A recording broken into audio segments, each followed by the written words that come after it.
Welcome to Activating the Creative in You, where we gather with everyday people who are making a difference. Today's video podcast will be dealing with the topic of the new normal regarding COVID-19 Phase 4. However, before we discuss the details of what this podcast will be, I would like to share with you an experience that we had recently. And this kind of brought to the forefront the seriousness of what Phase 4 is all about.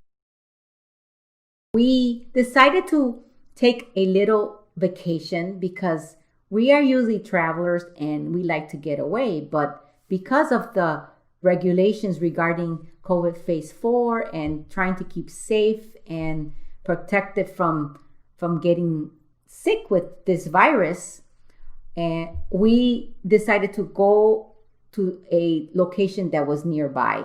So we just took a trip into the city, and it was not what we expected.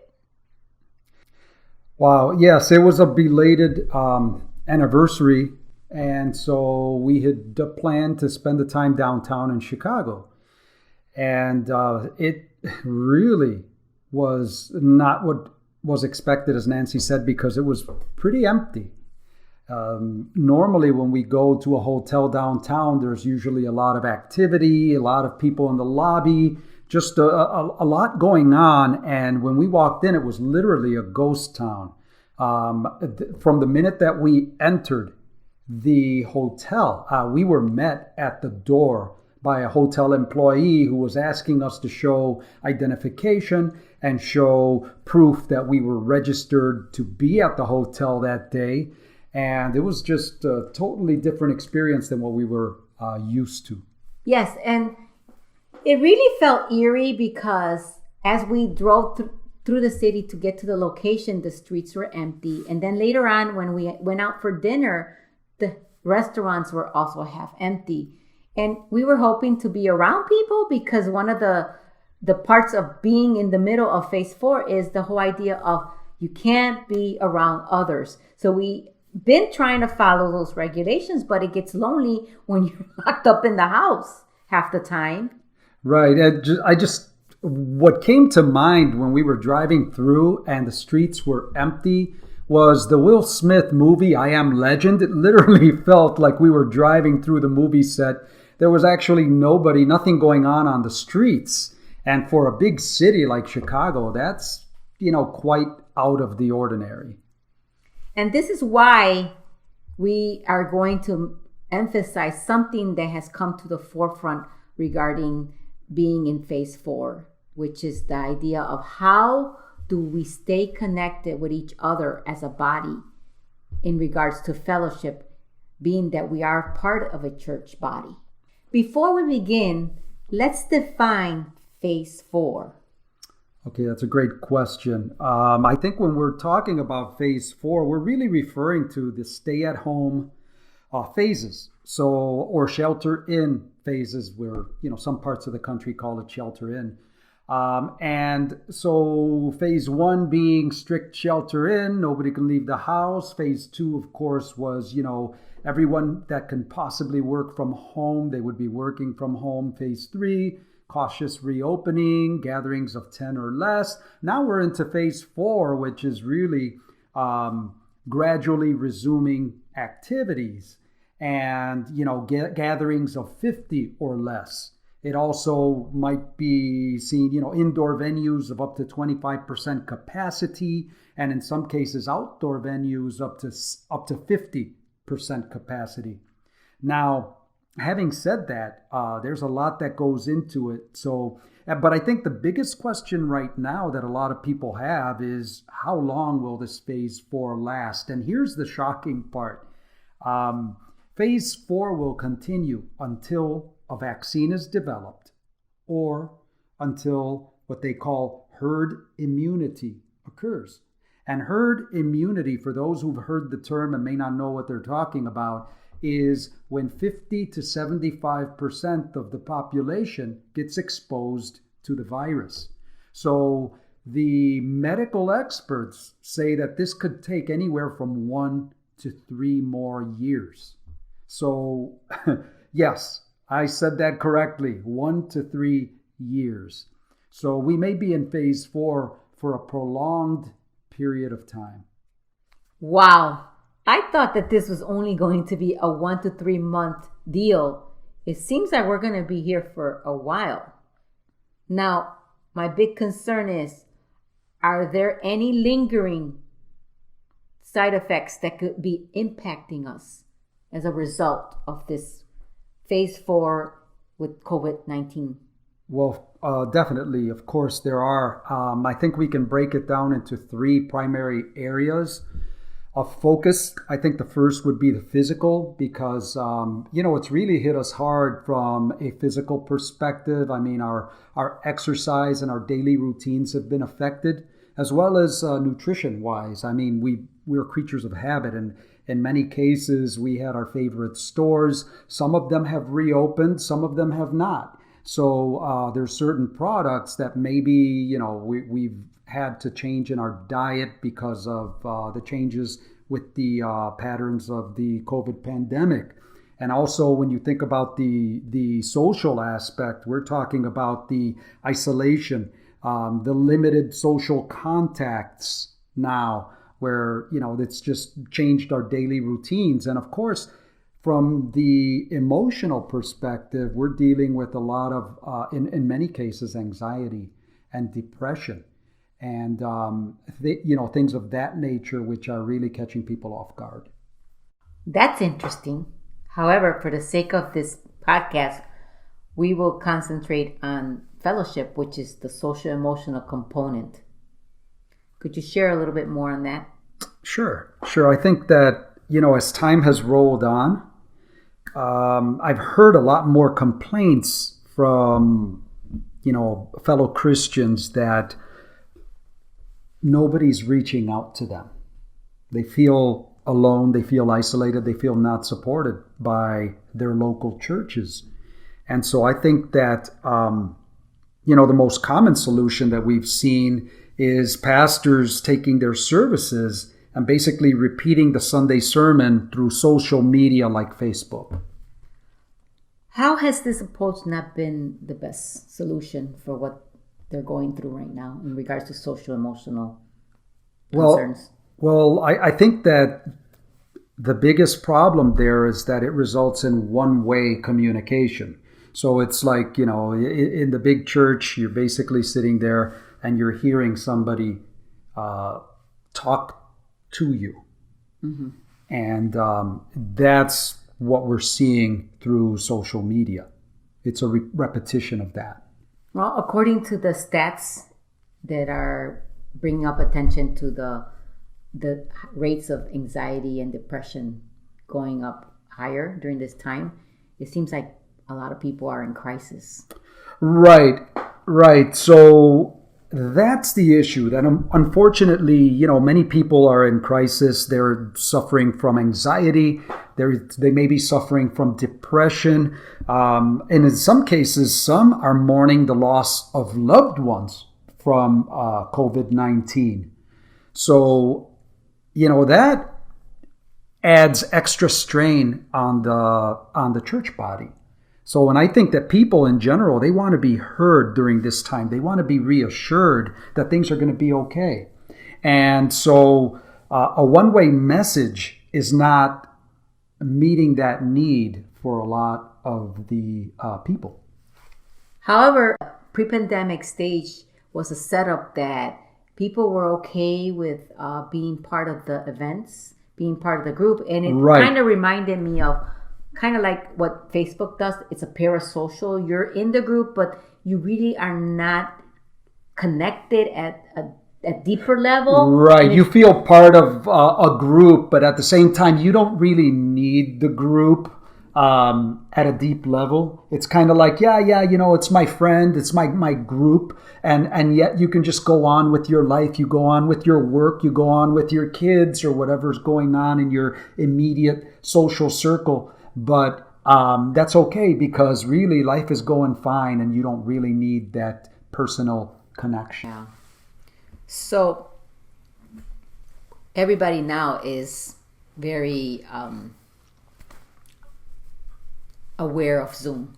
They know what Zoom is. I mean, the whole world is now Zooming. Yeah. Yeah. And I think it's great that you bring up Zoom because Zoom has the potential for, in some cases, two-way communication. And I think it's a great tool, but I really believe that it's being underutilized. I think that there's more potential with the tool. And in some cases, there are people who have figured out how to use it a little bit more effectively. And I'll go back to, for example, a small group that you run that you've been doing probably for the past 3 years or so. And you've been using Zoom and trying to make it more of a two-way conversation. So tell us a little bit about how you've used the tool in the past. Well, I actually started working with the Zoom platform 3 years ago. And at that time, it came out of the idea that I really got tired of just being a number in a big group. I wanted more meaningful connections, more accountability, a sense of belonging. And I just wasn't finding that within the context of my immediate circle. And I felt like maybe with the Zoom platform, I could create this sense of cohesiveness for myself. Right. And also connectivity at a more personal level. And it was not just me sharing one way. It became a platform where those that were part of it could share their hearts. And we also prayed and also went over some teachings to grow in our knowledge of the word.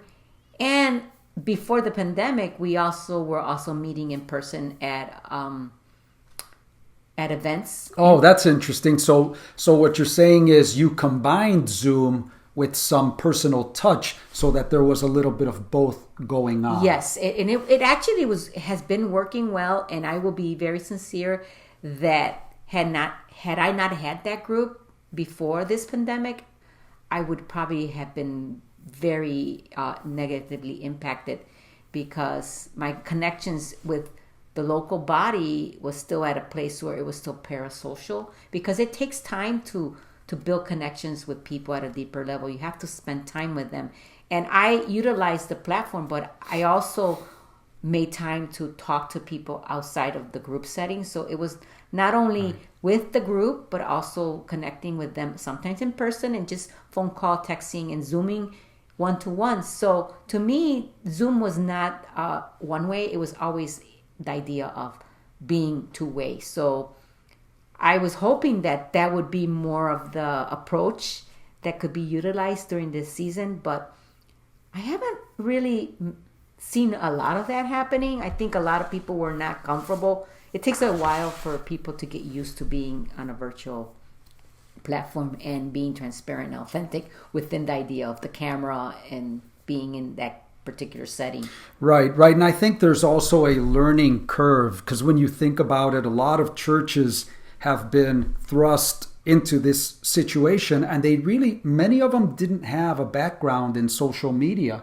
So they were not that prepared for jumping in and using a tool to its full capacity, like a tool like Zoom. So even when they are using Zoom, what I've noticed is that many of them are just still doing the one-way communication, where they're bringing a sermon and still just throwing it at the people, just as if they were, repeating what they would do on Sundays. But again, the COVID-19 phase 4 situation has changed. Socially, it has changed. And of course, there's more people in need. And so we have to do a better job of figuring out that two-way interaction. Yeah. And that means that there's a breakdown of the old system in regards to just talking to large audiences. I think we're in a situation where what we are screaming for is the one-to-one connectivity. And I do believe that with that is great opportunities for discipleship. Excellent. I'm glad you brought up discipleship, because that's something that I've been hearing, like, for example, when I listen to Moody Radio and some of the other Christian programming that's going on, they're talking a lot about, well, there's a lack of teaching going on in the churches, and it's becoming very apparent. And to me, at a personal level, as I process this, I don't think teaching is the real issue here. So, George, what does discipleship look like? Okay, so when we're talking about discipleship, of course, we have to go back to Matthew chapter 28, where Jesus said, "Go forth and make disciples." So what he was talking about was not just go and teach people lessons. He was talking about help them put Christianity into practice. And it's living the lessons that he taught. So what does discipleship look like? Well, teaching is a part of it, but it's not really the whole idea. It's more, equipping may actually be a better word for it.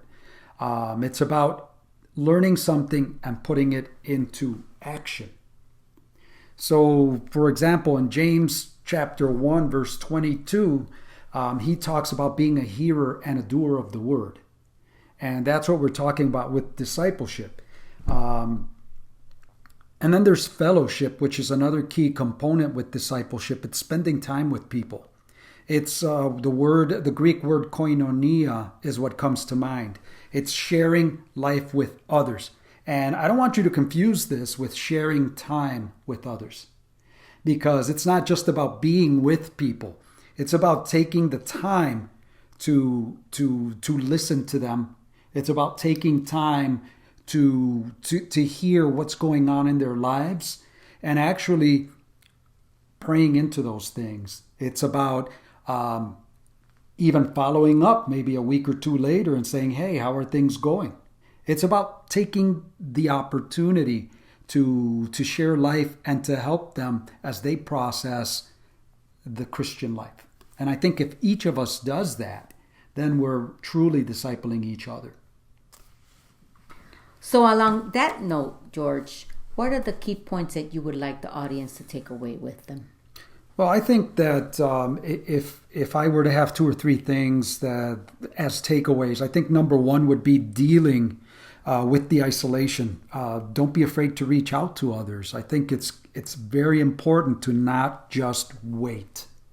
I think we have to stretch ourselves from that perspective. Number two, regarding the lack of teaching, or in this case, more of discipleship, I think first of all, at a personal level, it starts with us. We have to strengthen our day-to-day walk with the Lord, our prayer, our reading of scriptures. So we have to continue to grow and to be prepared for the opportunities as they come. And I think the third thing would be with pastoral care. I know there's still opportunities for the churches to learn from everything that's really going on with the COVID phase 4 and hopefully phase 5 in the upcoming future. But I think that as believers, we have to see, if we truly feel we're mature believers, we have to be part of the solution. So we have to become disciplers. We have to become the people who reach out to the people around us and help them walk out their faith. And I think that's the way that we build the church. And that's the way that we build each other. Thank you, George, for sharing such great information regarding how we can better navigate the new normal regarding COVID-19 phase 4. Well, I'm glad to be a part of it, and I hope that this was beneficial to our audience. Once again, thank you for joining us for Coffee Chats. We hope you could join us again soon.